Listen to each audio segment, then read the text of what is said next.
Good morning. आपण काल agriculture याच्या अनुषंगानं कृषीच्या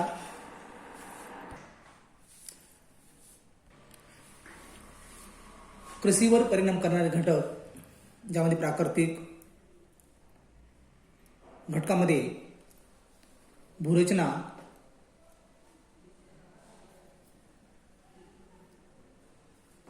भूरचनेमध्ये पर्वत, पठार, मैदानाच्या अनुषंगाने आपण कालच्या लेक्चरमध्ये चर्चा केलेली आहे. त्यानंतर हवामान, मृदा आणि सामाजिक व आर्थिक घटकासोबतच धार्मिक घटक, सांस्कृतिक घटकामध्ये आपण याचा कालच्या लेक्चरमध्ये आपण चर्चा केलेली आहे. आज आपण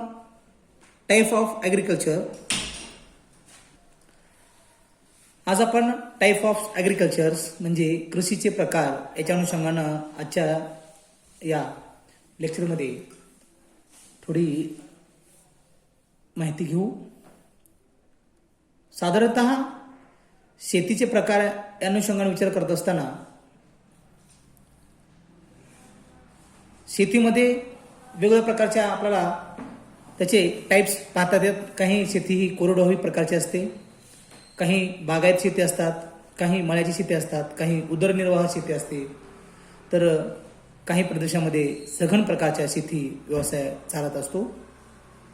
त्यापैकी उदरनिर्वाहाची शेती ही पहिला प्रकार आपण आज पाहणार आहोत.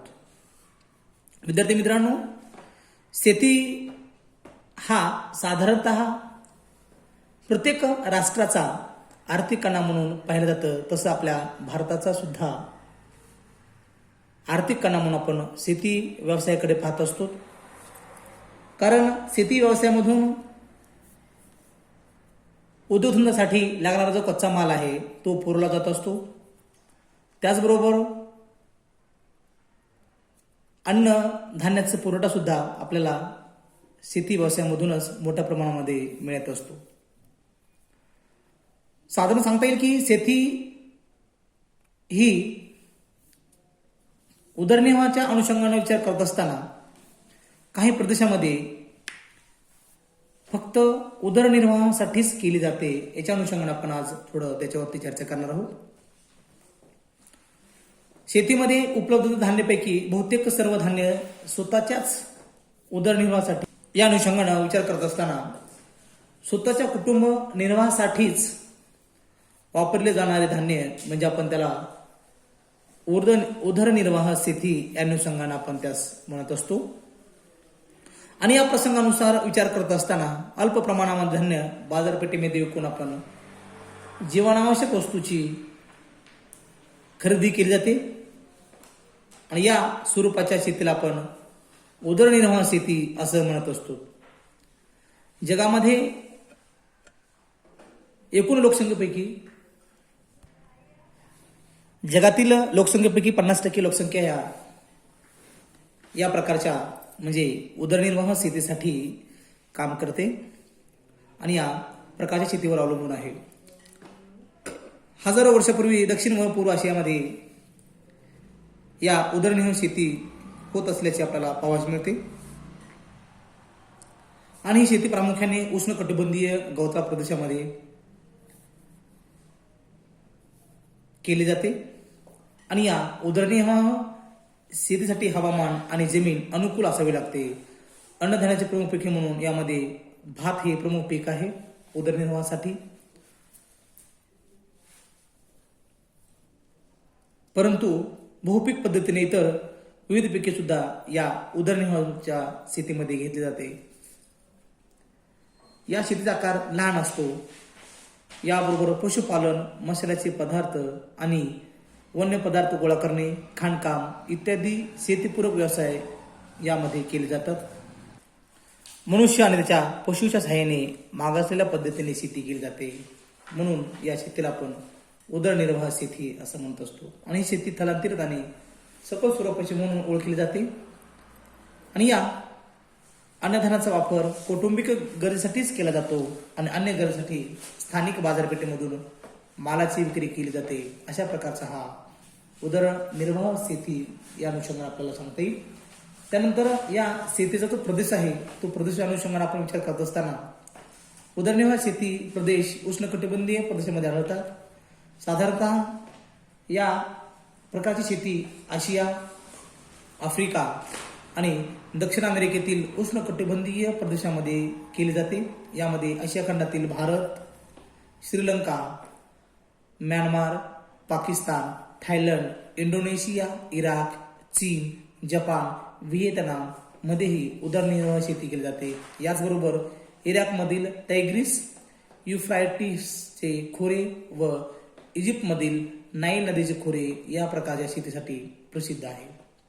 म्हणजे एकंदरीत बघितलं आपण या नदीचे या उदरनिर्वाह शेतीचा जो प्रदेश आहे तो आशिया, आफ्रिका, दक्षिण अमेरिका या खंडामध्ये पसरलेला दिसून येतो आपल्याला. यानंतर या शेतीसाठी लागणाऱ्या ज्या नैसर्गिक अनुकूलता आहे ती साधारणतः उष्णकटिबंधीय प्रदेशातील हवामान उष्ण व दमट हवामानाने केले जाते. उष्ण व दमट हवामान भाताला आवश्यक असते, म्हणून हे सर्वात महत्त्वाचे पीक म्हणून ओळखले जाते. त्यानंतर 150 ते 200 सेंटीमीटर पर्जन्य पडणाऱ्या प्रदेशात भातासाठी अनुकूल हवामान असते.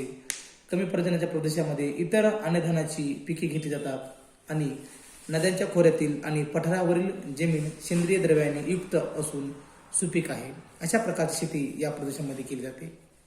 आणि या प्रदेशाचे पर्जन्याचे प्रमाण अनियमित स्वरूपात असल्या कारणानं त्यामुळे या प्रदेशामध्ये बहुपीक पद्धती वापर केला जातो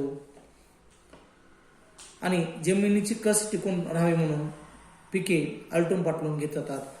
या कमी पर्जन्याच्या प्रदेशामध्ये आणि कोरड्या ऋतूत जलसिंचनाचा वापर करून या भागामध्ये उदरनिर्वाह शेती केली जात असते. त्यानंतर बहुपीक पद्धतीमध्ये पाहत असताना उदरनिर्वाह शेती विविध प्रकारची पिके घेतली जातात. भात हे प्रमुख पीक असल्या कारणानं यामध्ये अनेक प्रकारच्या नद्यांची खोरी, त्रिभुज प्रदेश, वर्षातून 2 वेळा प्रसंगी 3दा भाताची लागवड केली जाते. एकाच शेतीमध्ये अनेक प्रकारची पिके घेतली जातात. उदाहरणामध्ये तुम्हाला सांगता येईल की हलक्या पर्जन्य कमी असलेल्या भागामध्ये हलक्या जमिनीमध्ये ज्वारी, मका, बाजरी, कडधान्ये इत्यादी पिके घेतली जात असतात आणि पठारी प्रदेशामध्ये कापूस तर जलसिंचनाच्या प्रदेशात ऊस ही पिके अलीकडच्या काळामध्ये घेतली जात आहेत. रताळी, भाजीपाला, फळफळावळे ही पिके स्थानिक लोकांच्याच गरजेसाठी घेतली जातात. अशा प्रकारचा हा बहुपीक पद्धती या ठिकाणी आपल्याला सांगता येते. तर यानंतरचा आहे जमिनीचा आकार. सांगता येईल की जमिनीचा आकार सुद्धा हा या उदरनिर्वाह शेतीसाठी एक घटक म्हणून आपण त्याचा वापर करत असतो. जमिनीचा आकार दिवसेंदिवस कमी होत चाललेला आहे, कारण लोकसंख्या वाढ ही झपाट्याने होत आहे. त्यामुळे जमिनीचे लहान लहान तुकड्यात रूपांतर होत आहे. बहुतेक काही जणांना शेतीचे क्षेत्र हे 1 हेक्टरपेक्षाही कमी स्वरूपामध्ये आपल्याला पाहायला मिळतात. पूर्वी 100 हेक्टर जमीन असेल तर आज आपण बघतो की 1 हेक्टरवरून राहिलेली आहे. म्हणजे लोकसंख्या इतकं प्रचंड प्रमाणामध्ये वाढली की त्यामुळं जमिनीचे तुकडे होऊन आज आपण त्या जमिनीच्या लहान लहान तुकड्यामध्ये आपण उदरनिर्वाह शेती करत आहोत. त्यानंतरचा आहे तो घटक शेतीपूरक व्यवसाय. शेतीपूरक व्यवसायामध्ये आपण उदरनिर्वाह शेतीला पूरक धंदा म्हणून दुभती जनावरे, शेळ्या, मेंढ्या पालनाचा व्यवसाय करत असतो. त्याचबरोबर आपण कोंबड्या पाळणे शेतामध्ये उदरनिर्वाहाचा आपण व्यवसाय म्हणून करत असतो. त्याचबरोबर या शेतामध्ये बैल, रेडे, म्हशी यांचा वापर शेतीच्या कामासाठी करत असतो आपण. पश्चिम अमेरिकेतील शेतीबरोबरच वन्य पदार्थ गोळा करणे, हस्तिदंत मिळवणे, इंडोनेशियात मसाल्याचे पदार्थ गोळा करणे इत्यादी शेतीपूरक व्यवसाय केले जातात. तसेच खाणीच्या प्रदेशातील लोक एकाच ठिकाणी राहून खाणकाम व्यवसायाबरोबरच त्या प्रदेशातील असलेली शेतीबरोबर स्थायी स्वरूपाची शेती सुद्धा करतात. अशा प्रकारचा हा शेती व्यवसायासोबतच पूरक व्यवसाय सुद्धा या ठिकाणी केला जात असतो. त्यानंतरचा जो घटक आहे तो मागासलेली शेती. या भागामध्ये जे बघता आपल्याला पाहता येईल की उदरनिर्वाह भागवण्याचा प्रयत्न करताना भांडवलाच्या अभावामुळे व मागासलेपणामुळे शेती ही करण्यासाठी आपल्याला कुदळ, फावडी यांचा वापर करावा लागत असतो किंवा या लोकांकडे भांडवलाची कमतरता असल्या कारणानं ते लोक सुधारित बी बियाणे आणि पीक संरक्षण वापर करून खर्च किंवा उपाय करीत नाहीत. मनुष्यबळ आणि प्राण्यांचा वापर शेतीसाठी केला जातो आणि परंपरागत पद्धतीने चालत आलेल्या शेतीचाच ते स्वीकार करतात. अशा प्रकारचा या ठिकाणी मागासलेली शेती ही आफ्रिका असेल, भारत असेल, इंडोनेशिया असेल या देशामध्ये खूप मोठ्या प्रमाणामध्ये आजही केली जाते, कारण या लोकांना भांडवल पुरवठा होत नसल्या कारणानं.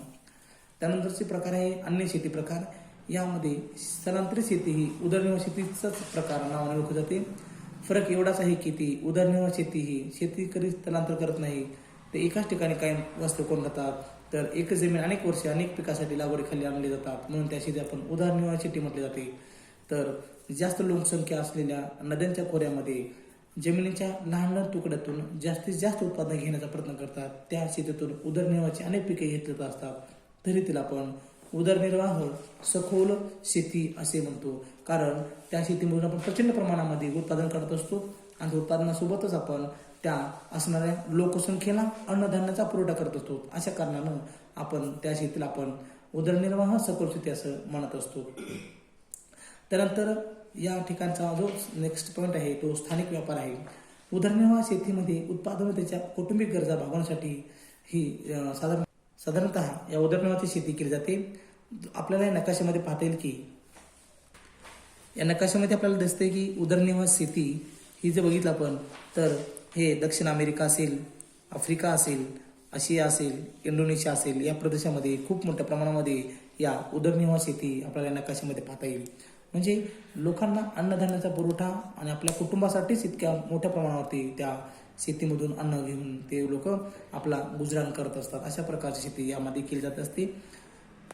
त्यानंतर लागणाऱ्या गरजेसाठी ते आपले अन्नधान्य बाजारपेठेमध्ये विक्रीसाठी नेतात, पण अन्नधान्याचे उत्पादन झाले नाही तर ते आपल्या उदरनिर्वाह भागवण्यासाठी इतरत्र ठिकाणी मोलमजुरीसाठीही जात असतात. अशा प्रकारची शेती ही या उदरनिर्वाह शेतीमधून आपण म्हणत असतो. अशा प्रकारे आपल्या मराठवाड्याचा आपण जर विचार केला, आपल्या मराठवाड्याचा जर प्रदेश बघितला तर पर्जन्यमान कमी असल्या कारणानं आपल्याकडे कोरडवाहू प्रकारची शेती केली जाते आणि शेतीची लहान लहान तुकडे असल्या कारणानं या प्रदेशामध्ये शेती व्यवसाय करण्यासाठी भांडवल पुरवठा नसल्या कारणानं या प्रदेशामध्ये खूप मोठ्या प्रमाणावरती अशा समस्यांना तोंड द्यावं लागतं. तेव्हा लोक इतरत्र कामासाठी मोलमजुरीसाठी सुद्धा जातात. अशा प्रकारच्या उदरनिर्वाह शेती यामध्ये आपल्याला सांगता येईल. त्यानंतरचा जो शेतीचा प्रकार आहे तो सखोल शेती आहे. या प्रकारच्या शेतीमधून आपण दाट लोकवस्ती असलेल्या आणि निश्चित कालखंडात पर्जन्य पडणाऱ्या आर्द्र हवामानाच्या प्रदेशामध्ये भरपूर मनुष्यबळाचा आणि मर्यादित भांडवलाचा उपयोग करून आपण ही शेती केली जात असते. दर हेक्टरी जास्तीत जास्त उत्पादन मिळवण्याचा प्रयत्न केला जातो. त्या शेतीस आपण सखोल शेती किंवा सघन शेती असं म्हणत असतो. साधारणतः सखोल शेती ही उष्णकटिबंधीय मोसमी हवामानाच्या प्रदेशामध्ये केली जात असते आणि मोसमी हवामान आणि गाळाची सुपीक मृदा असलेल्या शेताच्या विकासामध्ये अनुकूल परिस्थिती असते आणि त्या प्रदेशामध्ये अशा प्रकारची सखोल शेती करत असतो आपण. सखोल शेतीमध्ये दर हेक्टरी उत्पादन जास्त असते, मात्र दरडोई उत्पादन कमी असते. सखोल शेतीमध्ये जमिनीचा आकार लहान असतो आणि प्रति माणसी शेती जमिनीचे प्रमाणही कमी असते. अन्नधान्याची पिके घेतली जातात व परंपरागत शेती मनुष्यबळ व पशुबळाचा वापर केला जात असतो. दाट लोकसंख्येमुळे अपुरे धान्य उत्पादन होत असल्यामुळे पशुपालनाने मासेमारी शेती पूरक व्यवसाय केले जात असतात. स्थानिक प्रदेशामध्ये तांदळाचा खप जास्त असतो, म्हणून सखोल शेती करणारे शेतकरी अल्प तांदूळ बाजारपेठेमध्ये घेऊन जात असतात. असल्या कारणानं सखोल शेती ही या प्रदेशामध्ये केली जात असते. त्यानंतर या शेतीचा जो प्रदेश आहे तो प्रदेश जर आपण बघितला तर आग्नेय आशियातील मोसमी हवामानाच्या प्रदेशामध्ये सखोल शेती केली जाते. चीन, Bharat, Vietnam, Thailand, Myanmar, Philippines बेटे, कंबोडिया, श्रीलंका, बांगलादेश, पाकिस्तान, जपान या देशामध्ये प्रामुख्याने सखोल किंवा सघन शेती विकास झालेला आपल्याला सांगता येते. त्यानंतर आहे नैसर्गिक परिस्थिती. सखोल प्रदेशामध्ये मोसमी प्रकारचे हवामान असते. भरपूर पर्जन्य असले तरी ठराविक काळ असते, परंतु कोरड्या स्वरूपाचे हवामान असल्या कारणानं पर्जन्याचे वितरण अनुचित असल्या कारणानं असमान आढळणे आहे. उष्ण आणि आर्द्रयुक्त हवामान भात पिकास अनुकूल आहे. नद्याच्या काठलागाच्या त्रिभुज प्रदेशामध्ये सुपीक गाळाची जमीन निर्माण झालेली आहे आणि त्या पठारावर वाहणाऱ्या नद्या या व्यापक स्वरूपाच्या आहेत. डोंगर उतारावर जमिनीचे वापर आपण शेती व्यवसायासाठी केला जात असतो. अशा प्रकारचा या ठिकाणी आपण शेती व्यवसाय करत असतो. या नकाशामध्ये पाहिला तर आपल्याला दिसून की सखोल उदरनिर्वाह शेती प्रमुख आणि दुय्यम स्वरूपाची शेती या ठिकाणी केली जात असते. भारतामध्ये जर आपण बघितलं आपल्या आशिया खंडामध्ये तर भारताच्या किनारपट्टीच्या प्रदेशामध्ये आणि भारताच्या पूर्वेस असणाऱ्या बांगलादेश, म्यानमार, या व्हिएतनाम, त्यानंतर इंडोनेशिया या देशामध्ये, जपान या ठिकाणी आपल्याला सांगता येईल की सखोल प्रकारच्या शेती या ठिकाणी केली जात असते. कारण हा प्रदेश सखोल शेतीसाठी अनुकूल असा असल्या कारणानं या प्रदेशामध्ये सखोल प्रकारची शेती केली जात असते. त्यानंतर दुय्यम प्रकारची शेती जर बघितलं आपण सखोल प्रकारची, तर दुय्यम प्रकारची शेती ही भारताच्या पठारी प्रदेशामध्ये आणि उत्तर भारतीय मैदानी प्रदेशामध्ये सुद्धा अशा दुय्यम प्रकारची उदरनिर्वाह शेती करत असतो. अशा प्रकारचा हा शेती सखोल शेतीचा या ठिकाणी आपल्या नकाशामध्ये त्याची माहिती सांगते. त्यानंतर या दर हेक्टरी उत्पादन जास्त असतं या सखोल शेतीमध्ये, कारण या शेतीमध्ये मोठ्या प्रमाणावरती वेगवेगळ्या बी बियाणांचा त्याचबरोबर रासायनिक खतांचा वापर मोठ्या प्रमाणामध्ये केला जात असतो. त्या कारणानं या शेतीमध्ये दर हेक्टरी उत्पादन खूप मोठ्या प्रमाणामध्ये आपल्याला दिसून येतं. त्याचबरोबर या पिकांसाठी अनुकूल परिस्थिती निर्माण झालेली असते आणि सखोल शेतीमधून म्हणजेच भात शेती असे म्हटले जाते. नद्याच्या खोऱ्यामध्ये व त्रिभुज प्रदेशातून वर्षातून 2-3 वेळा भाताचे पीक घेतले जाते. डोंगर उतारावर सुद्धा लहान लहान कचरे तयार करून भाताची लागवड केली जात असते. त्यामुळे अपार कष्ट व काळजी घेतली जात असते. काही वेळा कसदारातील पाणी कमी करून पण काढले जाते व कोरड्या ऋतूत भाताची पेरणी केली जात असते. अशा प्रकारचा या ठिकाणी शेती यंत्र वापर केला जात असतो. मनुष्यबळ आणि पशुबळाचा वापर सुद्धा केला जात असतो. वर्षानुवर्षे शेती केली जात असल्या कारणामुळं जमिनीचा कस कमी होतो. भारत आणि चीनमध्ये रासायनिक खताचा वापर खूप मोठ्या प्रमाणामध्ये केला जात असतो. जपान आणि फार्दोसा या देशामध्ये शास्त्रीय पद्धतीने ही भात शेती केली जात असते आणि या शेतीचा अवलंब भारत, चीन देशामध्येही करून दर हेक्टरी उत्पादन वाढवण्याचा प्रयत्न करत आहे. आणि यामध्ये भाताचे उत्पादन जास्तीत जास्त असले तरी मजुरांची संख्या जास्त असलेल्या कारणानं दरडोई उत्पन्न मात्र कमी असते. अशा प्रकारचा आपला हा भात शेती या सखोल शेतीमधून आपण प्रचंड प्रमाणामध्ये आपण काय करतो त्याचं उत्पादन काढत असतो. यानंतर या शेतीचा आकार लहान असल्या कारणानं यामध्ये सुद्धा अशा आग्नेय आशियामध्ये जमिनीचे लहान लहान तुकडे पाडून जमिनीचा आकार लहान केला जात असतो आणि लोकसंख्येची घनता दिवसेंदिवस वाढत चालली आहे. त्यामुळं लहान लहान तुकड्यामधून आपण या जमिनीचे उत्पादन मोठ्या प्रमाणामध्ये काढले जात आहे. पर्यावरण अनुकूल जमिनीचे लहान लहान तुकडे असे तरी ते आपल्याला क्षमतेने लागवडीखाली आणले जातात. अशा प्रकारच्या या ठिकाणी या सखोल शेतीमध्ये शेतीचा आकार लहान प्रकारचा आपल्याला दिसून येत असतो. त्यानंतर आहे पिके. मोसमी पर्जन्याचे हवामान असल्या कारणानं प्रामुख्याने या काळामध्ये भात शेती केली जात असते आणि कोरड्या हवामानाच्या काळामध्ये पर्जन्य कमी असते. परंतु जेव्हा शेतामध्ये ज्वारी, बाजरी, मका या प्रकारचे पिके घेतली जात असतात. जलसिंचनाच्या सहाय्याने कापूस, ऊस यासारखी नगदी पिके घेतली जात असतात. तर हिवाळ्यामध्ये तापमान कमी असते परंतु गहू, बार्ली, सोयाबीन यासारखी पिके आपण त्यामध्ये घेतली जात असतात.